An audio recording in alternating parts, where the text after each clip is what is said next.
दोस्तों आइए शुरू करते हैं क्वेश्चन नंबर 1 से। पहला क्वेश्चन दिया गया है, बालकृष्ण भट्ट को हिंदी का एडिशन किसने कहा है। तो पहला क्वेश्चन है दोस्तों, आपको इस क्वेश्चन का राइट आंसर देना है और अंत में दोस्तों ये कमेंट्स करके बताना है कि आपके इस प्रैक्टिस सेट में कितने क्वेश्चंस आपसे बन पाते हैं, सही आंसर कितने आपके हो पाते हैं, कितने क्वेश्चंस आपसे आपके सही होते हैं, तो ज़रूर बताइएगा। तो इस क्वेश्चन का आप राइट आंसर दीजिए। यहाँ पे इस क्वेश्चन का सही जवाब क्या हो जाएगा। तो दोस्तों यहाँ पे इस क्वेश्चन का जो राइट आंसर हो जाएगा ऑप्शन बी हो जाएगा, रामचंद्र शुक्ल इसका सही जवाब हो जाएगा। बालकृष्ण भट्ट को हिंदी का एडिशन रामचंद्र शुक्ल ने कहा था दोस्तों, ध्यान रखिएगा, ऑप्शन बी राइट आंसर हो जाएगा। अगला क्वेश्चन, क्वेश्चन नंबर 2 है, ढिंढोरा पीटना मुहावरा किस अर्थ में प्रयुक्त होता है। तो दिए गए ऑप्शंस में से दोस्तों आपको सही विकल्प का चयन करना है। तो ढिंढोरा पीटना मुहावरे का अर्थ प्रचार करना होता है, जबकि डींग हाँकना और खेल करना भी मुहावरे हैं जिनके अर्थ अनावश्यक बातें कहना और तमाशा बनाना होता है। तो विकल्प यहाँ पे बी राइट आंसर हो जाएगा, प्रचार करना। अगला क्वेश्चन, क्वेश्चन नंबर 3 है, जिसकी इच्छा की गई हो वह कहलाता है। तो जिसकी इच्छा की गई हो वह क्या कहलाता है दोस्तों, दिए गए ऑप्शंस में से आपको राइट आंसर का चयन करना है। तो जिसकी इच्छा की गई हो के लिए एक ऑप्शन इच्छित दिया गया है दोस्तों, इप्सित दिया गया है और आकांक्षा दिया गया है। इन सभी शब्दों का प्रयोग होता है, तो राइट आंसर ऑप्शन डी हो जाएगा, ये सभी। अगला क्वेश्चन, क्वेश्चन नंबर 4 है, एक थाली के चट्टे बट्टे का अर्थ क्या है। तो दिए गए ऑप्शंस में से आपको राइट आंसर देना है दोस्तों। तो एक थाली के चट्टे बट्टे मुहावरे का अर्थ समान आदत स्वभाव वाले, समान आदत एवं स्वभाव वाले, ऑप्शन बी राइट आंसर हो जाएगा। अगला क्वेश्चन, क्वेश्चन नंबर 5 है, निम्नलिखित शब्दों में से सही वर्तनी वाला शब्द चुनिए। तो इस क्वेश्चन का दोस्तों राइट आंसर आपको बताना है, किस ऑप्शन में सही वर्तनी दी गई है। तो इसका सही जवाब ऑप्शन ए हो जाएगा, अपवंचक, ऑप्शन ए राइट आंसर हो जाएगा। अगला क्वेश्चन, क्वेश्चन नंबर 6, इन शब्दों में से सही वर्तनी वाला शब्द चुनिए। तो इस क्वेश्चन का यहाँ पे राइट आंसर ऑप्शन ए हो जाएगा, अनादृत, सही वर्तनी दी गई है दोस्तों। नेक्स्ट क्वेश्चन, क्वेश्चन नंबर 7 है, आकाश गंगा शब्द का पर्यायवाची है। तो आकाश गंगा का पर्यायवाची बताना है दोस्तों, दिए गए ऑप्शंस में से। तो आकाश गंगा के पर्यायवाची शब्द मंदाकिनी, सुर नदी और स्वर्ण नदी भी होता है। तो यहाँ पे इस क्वेश्चन का जो राइट आंसर ऑप्शन डी हो जाएगा, ये सभी। अगला क्वेश्चन, क्वेश्चन नंबर 8 है, अमर का विलोम शब्द क्या होगा। तो अमर का विलोम शब्द बताना है दोस्तों। तो अमर का विलोम शब्द मर्त्य होगा, ऑप्शन बी राइट आंसर है, क्योंकि अमर का अर्थ ना मरने वाला, अविनाशी, शाश्वत और मर्त्य का अर्थ होता है मरने वाला, तो मरणशील आदि, आप ध्यान रखिएगा। अगला क्वेश्चन, क्वेश्चन नंबर, प्रश्न संख्या दी गई है 9 से 10, निम्नलिखित वाक्यों में से शुद्ध वाक्य को सही उत्तर के रूप में चुने। तो क्वेश्चन नंबर 9 है, आपको इसका आंसर बताना है। तो इसका दोस्तों यहाँ पे राइट आंसर हो जाएगा ऑप्शन ए, राम और सीता वन में गए, ऑप्शन ए राइट आंसर हो जाएगा। अगला क्वेश्चन, क्वेश्चन नंबर 10 है, तो इसका यहाँ पे राइट आंसर हो जाएगा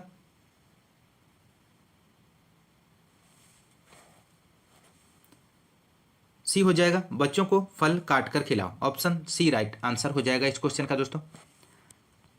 अगला क्वेश्चन, क्वेश्चन नंबर 11 है, हिमालय से गंगा निकलती है वाक्य किस प्रकार का है। तो आपको बताना है दोस्तों इस क्वेश्चन का राइट आंसर क्या हो जाएगा।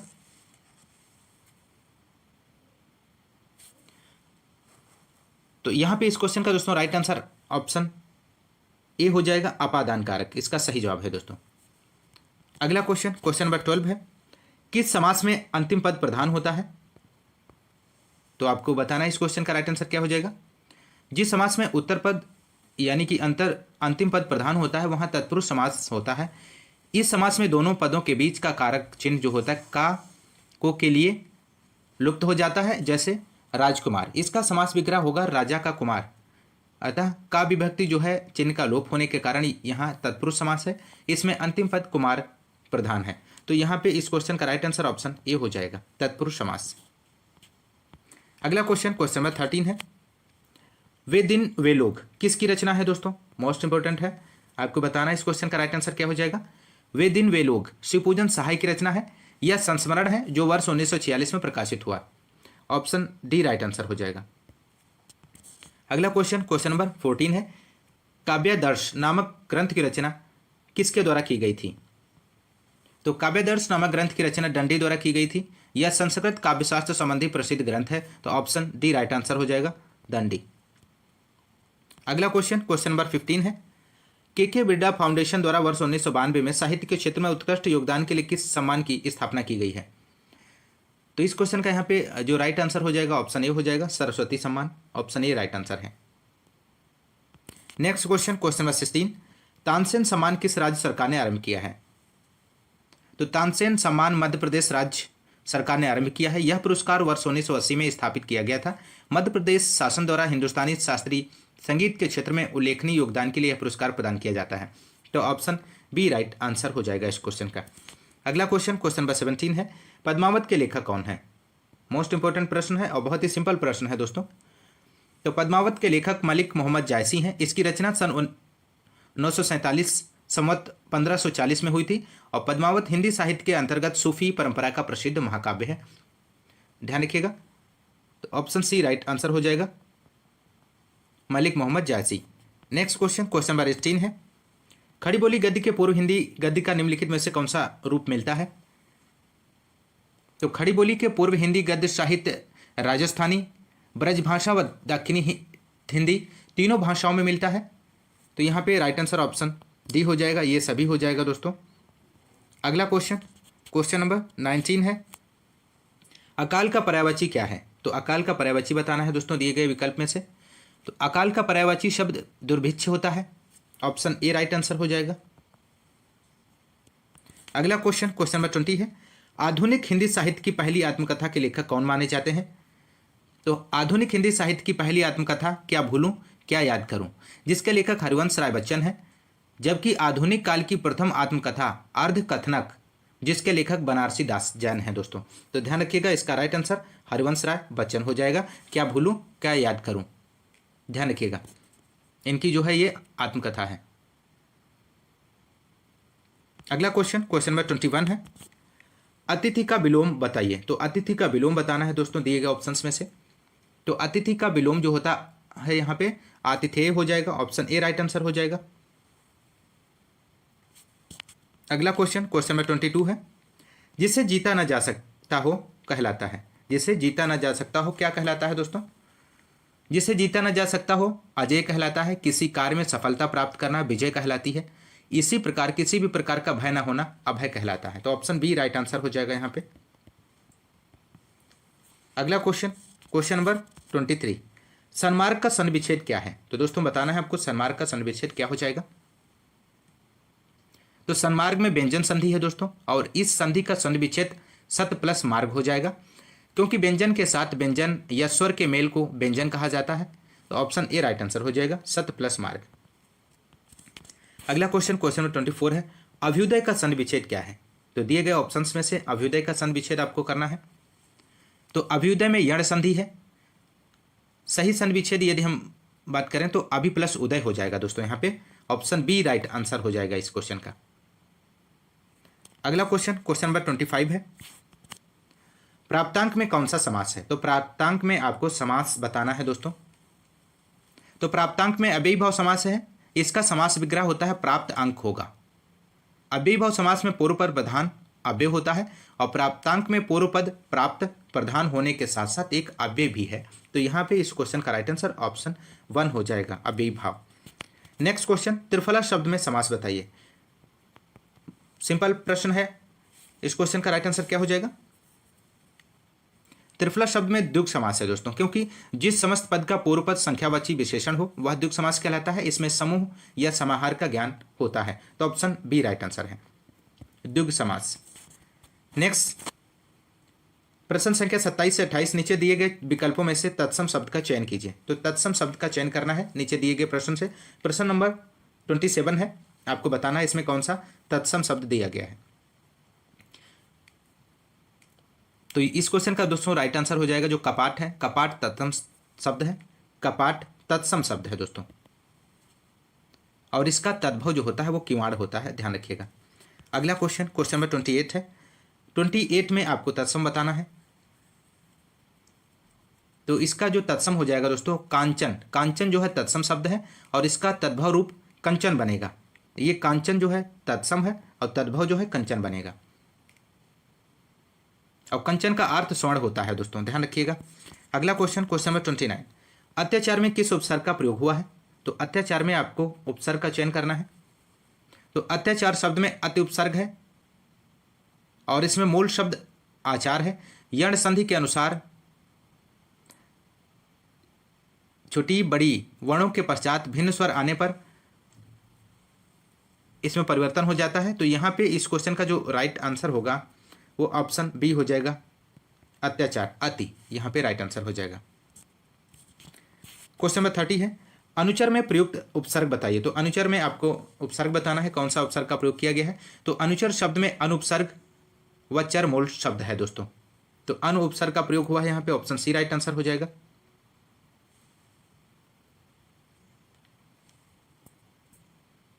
अगला क्वेश्चन, क्वेश्चन नंबर 31 है, ऊंट के मुंह में जीरा का अर्थ इनमें से क्या है? तो यहां पे इस क्वेश्चन का दोस्तों राइट आंसर हो जाएगा, ऑप्शन ए राइट आंसर हो जाएगा, आवश्यकता की अपेक्षा बहुत कम वस्तु होना, ऑप्शन ए राइट आंसर है। अगला क्वेश्चन, क्वेश्चन नंबर 32, इन शब्दों में से सही वर्तनी वाला शब्द चुनिए। तो यहां पे इस क्वेश्चन का राइट आंसर हो जाएगा ऑप्शन बी, संभ्रांत। इस प्रकार से लिखा जाता है, सही वर्तनी दी गई है दोस्तों, संभ्रांत। नेक्स्ट क्वेश्चन, प्रश्न संख्या 33 से 34 निम्नलिखित वाक्यों में से शुद्ध वाक्य को सही उत्तर के रूप में चुनें। तो 33 क्वेश्चन नंबर है, इसमें आपको सही और शुद्ध वाक्य को चुनना है। तो यहाँ पे इस क्वेश्चन का जो राइट आंसर हो जाएगा ऑप्शन डी हो जाएगा, बहुत सी पत्र पत्रिकाओं का प्रकाशन बंद हो गया है। अगला क्वेश्चन, क्वेश्चन नंबर 34 है, इसमें भी आपको इस क्वेश्चन में आपको शुद्ध वाक्य का चयन करना है। तो भारत में अनेक जातियां हैं, वाक्य शुद्ध है दोस्तों, भारत में अनेक जातियां हैं, सी राइट आंसर हो जाएगा, भारत में अनेक जातियां हैं। अगला क्वेश्चन, क्वेश्चन नंबर 35 है, सर्वनाम के भेद हैं। तो सर्वनाम के भेद बताना है दोस्तों, कितने होते हैं? तो सर्वनाम के भेद 6 होते हैं दोस्तों। पुरुषवाचक होता है, निश्चयवाचक, अनिश्चयवाचक, संबंधवाचक और प्रश्नवाचक तथा निजवाचक। तो यहाँ पे राइट आंसर ऑप्शन डी हो जाएगा। अगला क्वेश्चन, क्वेश्चन नंबर 36, विशेषण किस शब्द की विशेषता बताते हैं? तो आपको बताना है दोस्तों, इस क्वेश्चन का राइट आंसर क्या हो जाएगा? विशेषण संज्ञा और सर्वनाम की विशेषता बताने वाले शब्दों को विशेषण कहते हैं और इसके 4 भेद होते हैं, सर्वनामिक विशेषण, गुणवाचक विशेषण, संख्यावाचक विशेषण और परिमाणवाचक विशेषण। तो यहाँ पे इस क्वेश्चन का राइट आंसर ऑप्शन सी हो जाएगा, संज्ञा और सर्वनाम की विशेषता बताने वालों को विशेषण कहते हैं। अगला क्वेश्चन, क्वेश्चन नंबर प्रश्न संख्या 37 से 38 निम्नलिखित प्रश्नों में वाक्य में कौन सा अव्यय है? अव्यय शब्द का चयन करना है दोस्तों दिए गए क्वेश्चंस में से। तो क्वेश्चन 37 है, मैंने उसे देखा तक नहीं। इसमें आपको अव्यय शब्द की पहचान करना है। मैंने उसे देखा तक नहीं, वाक्य में निपात अव्यय है। यहाँ पे राइट आंसर जो होगा दोस्तों ऑप्शन डी हो जाएगा, निपात है। अगला क्वेश्चन, क्वेश्चन नंबर 38, वह दिन भर पढ़ता रहा। तो इस क्वेश्चन का राइट आंसर क्या हो जाएगा दोस्तों? वह दिन भर पढ़ता रहा, वाक्य में निपात अव्यय है और प्रस्तुत वाक्य में दिन भर निपात का प्रयोग होने पर वाक्य के अर्थ में विशेषता आ गई है। तो यहाँ पे जो राइट आंसर ऑप्शन बी हो जाएगा, निपात हो जाएगा, इसका भी सही आंसर हो जाएगा। अगला क्वेश्चन, क्वेश्चन नंबर 39 है, हिंदी में कितने वचन होते हैं दोस्तों आपको बताना है। तो हिंदी में वचन कितने होते हैं?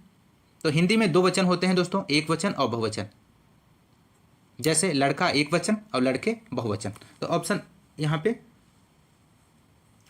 ए हो जाएगा, 2 होते हैं।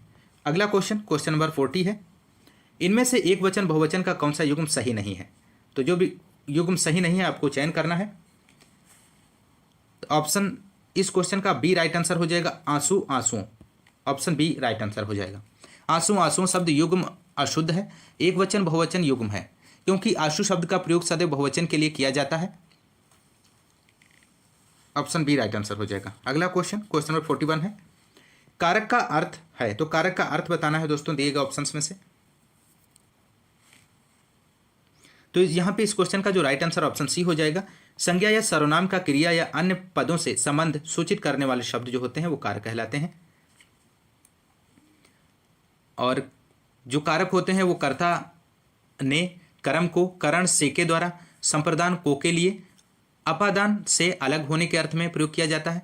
संबंध काकी के रारी रे, अधिकरण में पर, संबोधन हे अरे। तो ध्यान रखिएगा ये कारक चिन्ह आप ध्यान रखिएगा। अगला क्वेश्चन नंबर 42 है। शासन और कविता की पहुंच में अंतर यह है कि एक व्यक्ति, ऑप्शन सी राइट आंसर हो जाएगा, कि बाह्य व्यक्तित्व को प्रभावित करता है, दूसरा आंतरिक व्यक्तित्व को। ऑप्शन सी राइट आंसर हो जाएगा। इसका सही जवाब है दोस्तों, शासन और कविता की पहुंच में अंतर यह है कि शासन मनुष्य के बाह्य व्यक्तित्व को प्रभावित करता है, जबकि जो कविता होती है मनुष्य के आंतरिक व्यक्तित्व को प्रभावित करती है। ऑप्शन सी राइट आंसर हो जाएगा। अगला क्वेश्चन नंबर 43 है। शासन मनुष्य को इसलिए संचालित कर पाता है क्योंकि, आपको बताना है, क्योंकि लोभ और भय मनुष्य की वे कमजोरियां हैं जो सभी में समान रूप से पाई जाती हैं। मनुष्य के व्यक्तित्व की इन कमजोरियों के कारण ही धर्म शासन हो या राज शासन उस पर शासन कर पाते हैं। तो इस क्वेश्चन का राइट आंसर ऑप्शन सी हो जाएगा। लोभ और भय मनुष्य की वे कमजोरियां हैं जो सभी में समान रूप से पाई जाती हैं। Next question number 44। भारतीय संविधान में शामिल किस भाषा के लिए वर्ष 2011 तक ज्ञानपीठ पुरस्कार नहीं दिया गया है? तो यहां पे इस क्वेश्चन का दोस्तों राइट आंसर हो जाएगा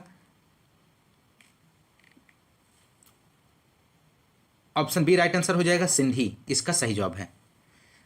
भारतीय संविधान की अष्टम सूची में शामिल भाषाओं में सिंधी भाषा के साहित्य को अभी तक ज्ञानपीठ पुरस्कार नहीं दिया गया है।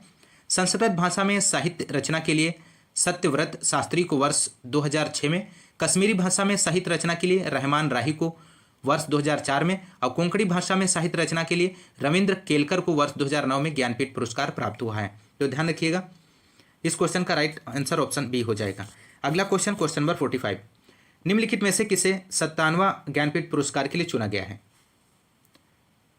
तो इस क्वेश्चन का यहाँ पे राइट आंसर ऑप्शन बी हो जाएगा, दामोदर मावजो इसका सही जवाब है।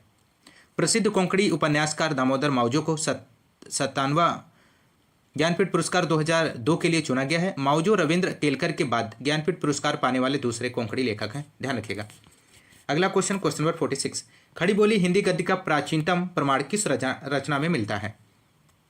तो खड़ी बोली हिंदी गद्य का प्राचीनतम प्रमाण गंग कवि की रचना चंद्र छंद बर्मन की महिमा नामक ग्रंथ में मिलता है। और गंग कवि का वास्तविक नाम गंगाधर था, जो अकबर के दरबारी कवि थे। उन्हें उत्तर प्रदेश के इटावा जिले के ब्रह्मभट्ट भी कहा जाता है। इसके अतिरिक्त ये रहीम, बीरबल, मान सिंह और टोडरमल के भी प्रिय थे। तो आपको ध्यान रखना है। तो इस क्वेश्चन का राइट आंसर ऑप्शन ए हो जाएगा, चंद्र छंद बर्मन की महिमा। Next question number 47। हिंदी निबंध का वास्तविक उदय माना जाता है? तो भारतेंदु युग 1850 से 1900 से हिंदी निबंध का वास्तविक उदय माना जाता है। तो ऑप्शन बी राइट आंसर हो जाएगा, भारतेंदु युग। अगला क्वेश्चन नंबर 48 है। गद्य यदि कवियों की कसौटी है तो निबंध गद्य की कसौटी है, यह कथन किसका है? तो इसका right answer option B C हो जाएगा, रामचंद्र शुक्ल इसका सही जवाब है। रामचंद्र शुक्ल के अनुसार गद्य यदि कवियों की कसौटी है तो निबंध गद्य की कसौटी है। ऑप्शन सी राइट आंसर हो जाएगा। अगला क्वेश्चन नंबर 49 है। मैं तो चंद्र खिलौना लय हूं में कौन सा रस है आपको बताना है दोस्तों दिए गए ऑप्शंस में से। दोस्तों इस क्वेश्चन का यहाँ पे राइट आंसर ऑप्शन ए हो जाएगा, वात्सल्य रस हो जाएगा ऑप्शन ए। मैं तो चंद्र खिलौना लय हूं, इसमें वात्सल्य रस है दोस्तों, क्योंकि वात्सल्य रस का सबसे छोटे बालक बालिकाओं के प्रति माता पिता एवं सगे संबंधियों का प्रेम एवं ममता के भाव से है। तो ऑप्शन ए राइट आंसर हो जाएगा। अगला क्वेश्चन और इस प्रैक्टिस सेट का अंतिम क्वेश्चन है दोस्तों, क्वेश्चन नंबर 50। छंद शास्त्र के प्रणेता कौन माने जाते हैं? मोस्ट इंपोर्टेंट प्रश्न है दोस्तों आपकी परीक्षा के लिए। तो इस क्वेश्चन के यहाँ पे राइट आंसर ऑप्शन बी हो जाएगा, पिंगल। छंद शास्त्र के प्रणेता पिंगल को माना जाता है और इसी कारण ही श्रद्धा अथवा आस्था रखने वाला। तो इस क्वेश्चन का दोस्तों आपको राइट आंसर देना है। तो यहाँ पे इस क्वेश्चन का राइट आंसर हो जाएगा, एक पर ही श्रद्धा अथवा आस्था रखने वाला एकनिष्ठ कहलाता है। ऑप्शन सी यहाँ पे राइट आंसर हो जाएगा। अगला क्वेश्चन नंबर 2 है। तृष्णा में कौन सा संधि है आपको बताना है दोस्तों दिए गए ऑप्शंस में से। तो तृष्णा शब्द का संधि विच्छेद त्रस प्लस ना होगा, इसमें व्यंजन संधि है। ऑप्शन सी राइट आंसर हो जाएगा। क्वेश्चन नंबर 3 है। पृथ्वीराज की आंखें शीर्षक नाटक के रचयिता हैं, आपको बताना है दोस्तों दिए गए ऑप्शंस में से। तो पृथ्वीराज की आंखें शीर्षक नाटक के रचयिता रामकुमार वर्मा है। ऑप्शन सी राइट आंसर हो जाएगा। Question number 4। त्रिफला में समास बताइए। आपको बताना है दोस्तों त्रिफला में कौन सा समास हो गया दिए गए ऑप्शंस में से। तो त्रिफला शब्द में द्विगु समास है। इसका समास विग्रह तीन फलों का समाहार है। द्विगु समास में समस्त पद का पूर्व पद संख्यावाचक विशेषण होता है। ऑप्शन बी यहाँ पे राइट आंसर हो जाएगा। क्वेश्चन नंबर 5 है भूखा प्यासा में समास बताइए। भूखा प्यासा में द्वंद्व समास है। इसका समास विग्रह भूखा और प्यासा है। द्वंद्व समास में दोनों पद प्रधान होते हैं तथा इनका विग्रह करने पर और अथवा या एवं समुच्चय बोधक अव्यय लगते हैं। ऑप्शन ए यहाँ पे राइट आंसर हो जाएगा। क्वेश्चन नंबर 6 है दोस्तों निर्झर सोता झर निम्नलिखित में से किस शब्द के पर्यायवाची हैं। तो राइट आंसर ऑप्शन सी हो जाएगा। झरना के पर्यायवाची शब्द हैं दोस्तों, ध्यान रखिएगा। क्वेश्चन नंबर 7वां है वितथ्य अतथ्य मिथ्या किसके पर्यायवाची हैं। तो वितथ्य अतथ्य मिथ्या झूठ के पर्यायवाची शब्द हैं दोस्तों। तो ऑप्शन यहां पे ए राइट आंसर हो जाएगा। क्वेश्चन नंबर 8 रहीमन मोहिन सुहाय अमी पियावत मान बिन वरन विष देह देय बुलाए मान सहित मरिबो भला उपयुक्त पद्य में कौन सा छंद है। आपको बताना है दोस्तों। तो राइट आंसर ऑप्शन बी हो जाएगा। सोरठा है यहाँ पे, सोरठा छंद है। सोरठा छंद में 4 चरण होते हैं और इसके प्रथम व तृतीय चरण में 11-11 तथा द्वितीय व तृतीय चरण में 13-13 मात्राएं होती हैं। ऑप्शन बी यहाँ पे राइट आंसर हो जाएगा। क्वेश्चन नंबर 9 निम्नलिखित पद्य में कौन सा अलंकार है। लेवत मुख में घास मृग मोर तजत नृत जात आंसू गिरियत जर लता पीरे पीरे पात में आपको अलंकार बताना है। तो राइट आंसर यहाँ पे हो जाएगा ऑप्शन सी अतिशयोक्ति।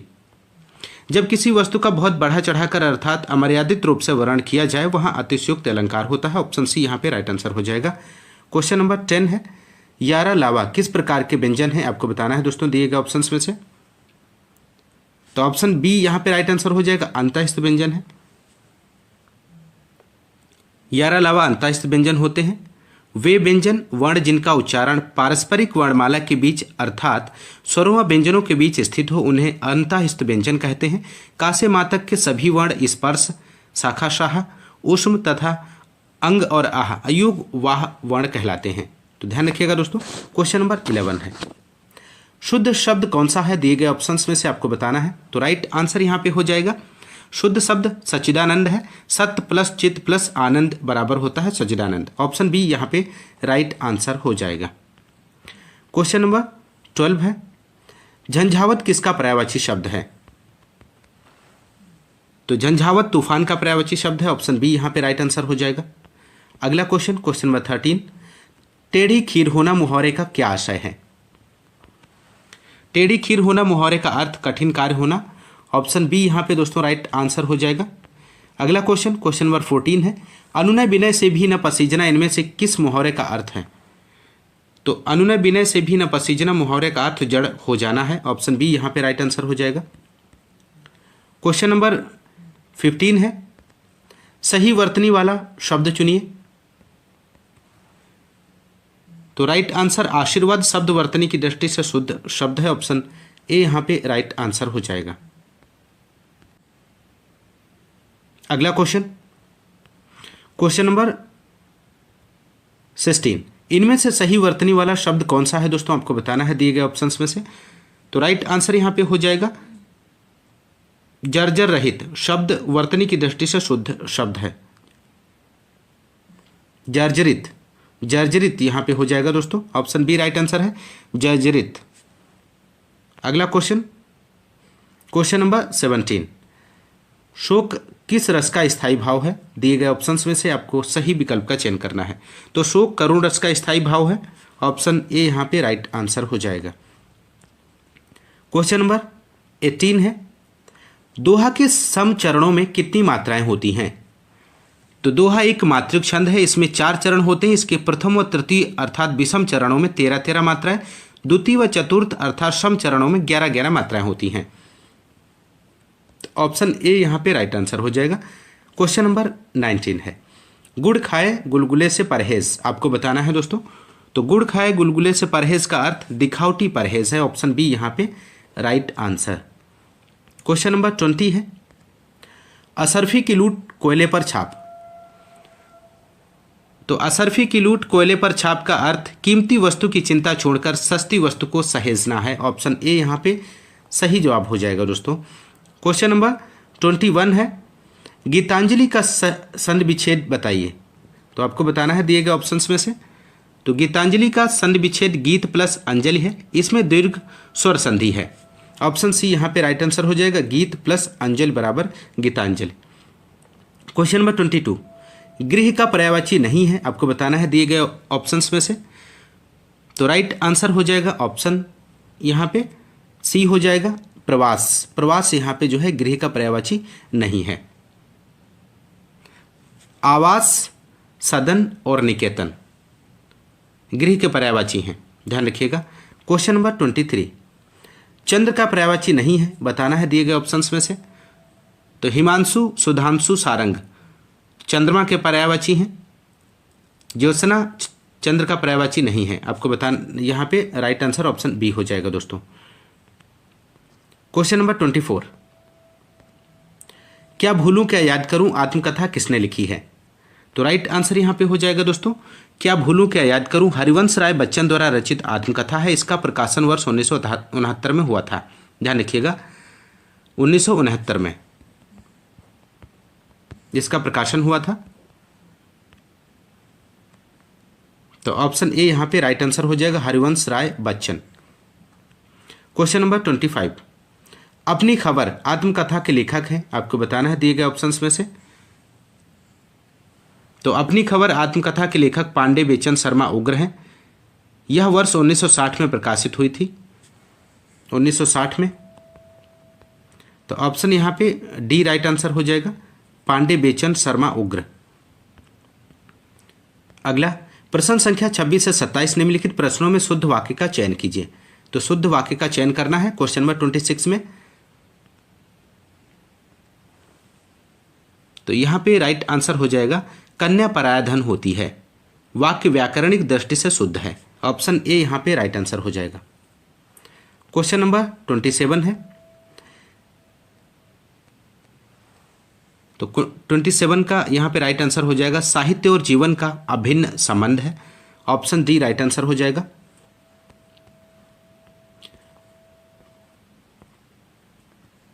प्रश्न संख्या 28 से 30 निम्नलिखित प्रश्नों में दिए गए समास का कौन सा विकल्प सही नहीं है, आपको बताना है।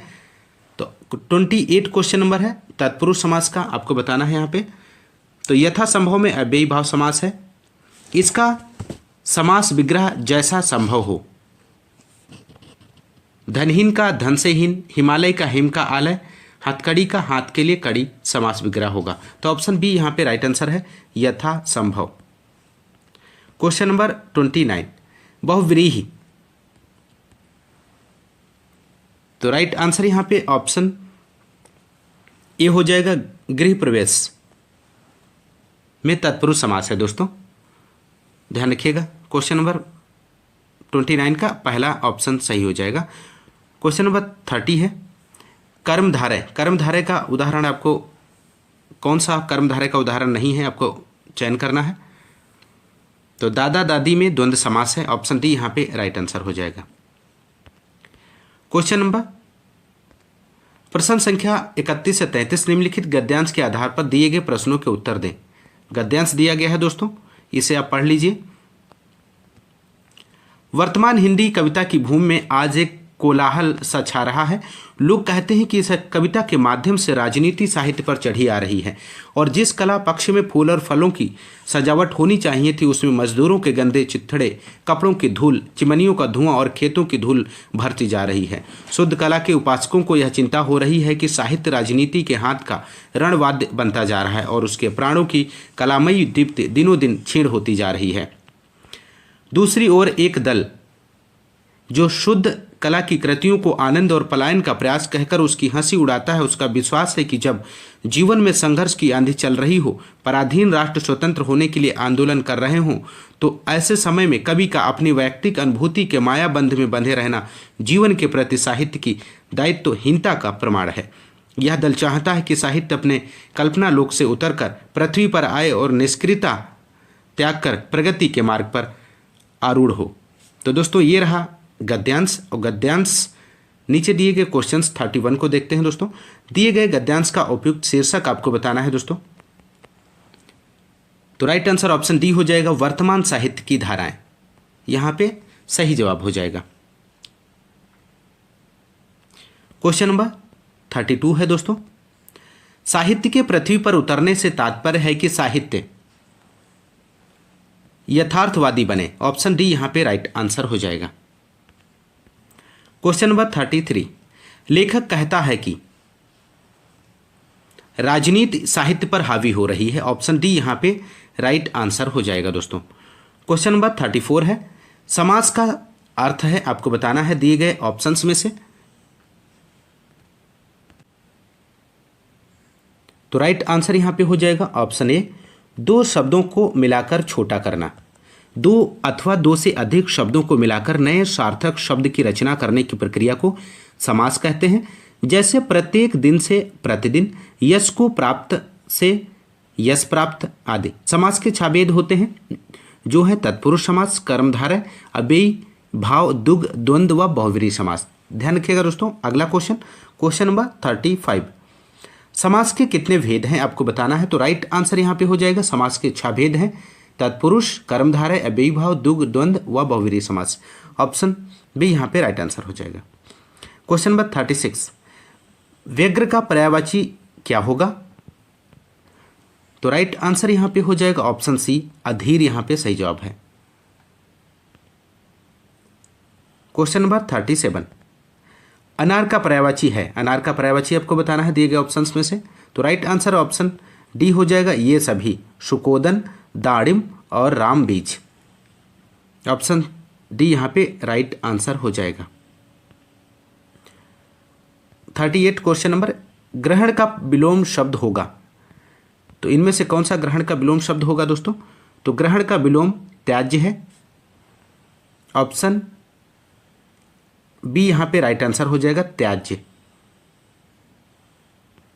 क्वेश्चन नंबर 39, घटक का विलोम शब्द होगा। तो घटक का विलोम शब्द आपको बताना है दिए गए ऑप्शंस में से। तो घटक का विलोम प्रस्तुत विकल्पों में से अनेकत्व होगा। ऑप्शन ए राइट आंसर हो जाएगा, अनेकत्व। क्वेश्चन नंबर 40, चिरंतन का विलोम शब्द क्या है। दिए गए ऑप्शंस में से आपको सही विकल्प का चयन करना है। तो चिरंतन का विलोम नश्वर होगा। चिरंतन का अर्थ होता है जो कभी समाप्त ना हो, अथवा नश्वर का अर्थ है नाश होने वाला। शाश्वत का विलोम भी नश्वर होता है। नैसर्गिक का विलोम कृत्रिम होता है। तो ऑप्शन बी यहां पे राइट आंसर हो जाएगा। क्वेश्चन नंबर 41, आदि से अंत तक। तो आदि से अंत तक वाक्यांश के लिए एक शब्द अद्योपांत है।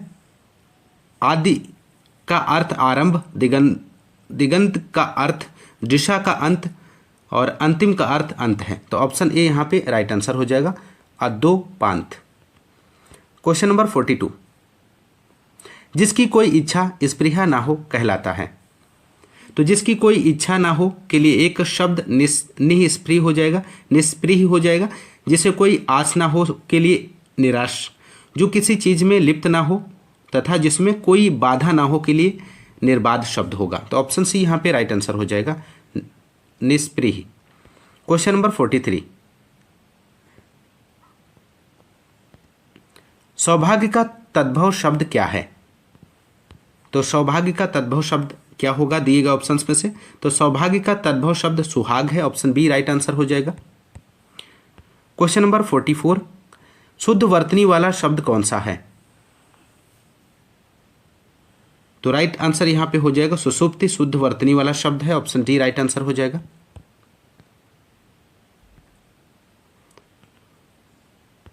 क्वेश्चन नंबर 45, यामा के रचयिता हैं आपको बताना है दोस्तों दिए गए ऑप्शंस में से। तो यामा काव्य संग्रह की रचनाकार महादेवी वर्मा है और इसमें अनेक 4 कविता संग्रह निहार, नीरजा, रश्मि और सांध्य गीत संकलित किए गए हैं। इस कृति को वर्ष 1982 में साहित्य का सर्वोच्च पुरस्कार ज्ञानपीठ पुरस्कार प्राप्त हुआ है। महादेवी वर्मा छायावाद के 4 आधार स्तंभों में गिनी जाती हैं। तो ऑप्शन सी यहां पे सही जवाब हो जाएगा। क्वेश्चन नंबर 46, निम्नलिखित में से किस शब्द में यण संधि है। तो राइट आंसर ऑप्शन सी हो जाएगा अत्याचार। अत्याचार शब्द में यण संधि है, ऑप्शन सी राइट आंसर हो जाएगा। क्वेश्चन नंबर 47, सत्यार्थी का संधि विच्छेद होगा दिए गए ऑप्शंस में से। तो सत्यार्थी का संधि विच्छेद सत्य प्लस अर्थी होगा, इसमें दीर्घ स्वर संधि है, तो ऑप्शन बी राइट आंसर हो जाएगा, सत्य प्लस अर्थी बराबर सत्यार्थी। क्वेश्चन नंबर 48 है दोस्तों, युधिष्ठिर में समास बताइए। तो युधिष्ठिर में आपको समास बताना है। तो युधिष्ठिर में बहुव्रीहि समास है, इसका विग्रह युद्ध में जो स्थिर अर्थात ज्येष्ठ पांडव युद्ध पुत्र युधिष्ठिर है।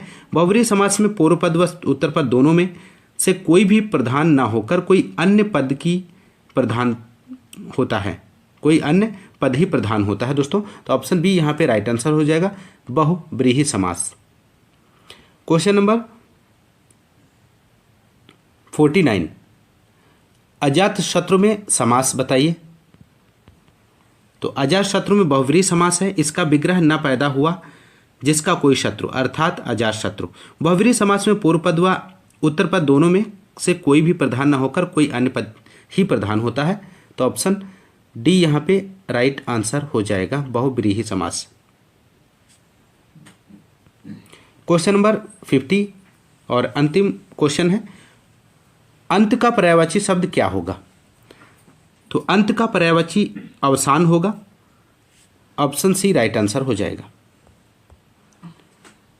तो दोस्तों ये रहे हिंदी के 50 क्वेश्चंस। दोस्तों आज की इस क्लास में बस इतना ही, मिलते हैं नेक्स्ट क्लास में, तब तक के लिए नमस्कार, जय हिंद, धन्यवाद।